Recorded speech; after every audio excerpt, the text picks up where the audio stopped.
Whether you're a tenant who just can't seem to get approved for a rental or a landlord struggling to find good tenants, listen up. The two methods I'm sharing today will absolutely help you no matter which side you're on. I guarantee you'll get twice the results with half the effort and succeed next time. By the end, you'll also understand exactly what the other side is thinking. So the first point is straightforward. Let me start by telling you a golden number. $20. What does that mean?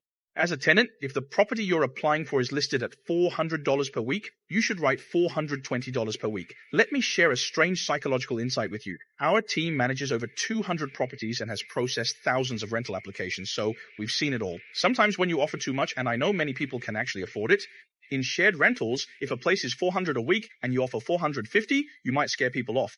The landlord will wonder, why offer so much? Are you struggling to rent elsewhere? Is your background check okay? Or are you just desperate to secure the place?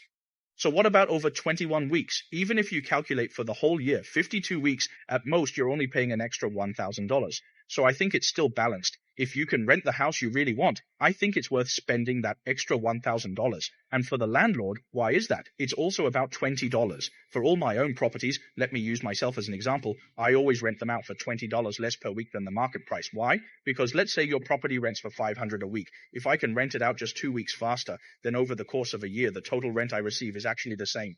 Did you understand how the calculation works? $500 a week, right? If I lower it to $480 a week and just rent it out 2 weeks earlier, don't I make an extra $960, right? If you spread that $960 over 52 weeks, isn't that just $20 a week? So in the end, the logic is the same, but you can rent it out faster.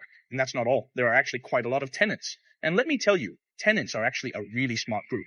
They're out looking at houses every Saturday, so they know your property is priced below the market. And often, when you lower the rent, you can even create competition in the market, and sometimes you might even get someone offering more for the rental. It's just like an auction. Do you get what I mean now? If you set the price too high, no one shows up. Who's going to make an offer? But if you set a low price, your neighbors all come to try and grab a bargain, right? So someone will shout out a bid, and then your price goes up. The second point is, among the three of us, the tenant, myself as the leasing manager, and the landlord.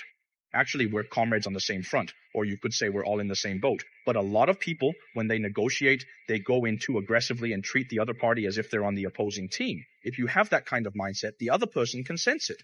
Who would want to communicate sincerely with someone who treats them like an enemy? So why do I say we're all in the same boat? Because think about what the landlord wants. All the landlord really wants is a good tenant who takes care of the property and pays rent on time. That's actually pretty simple. Now, think about what the tenant wants. What tenants want is even simpler. They just hope that after moving in, the place still meets the needs they had when they first viewed it. And if something urgent breaks, like there's no hot water, they want the property manager and landlord to respond and fix it as quickly as possible. If everyone approaches this with a mindset of cooperation and mutual benefit,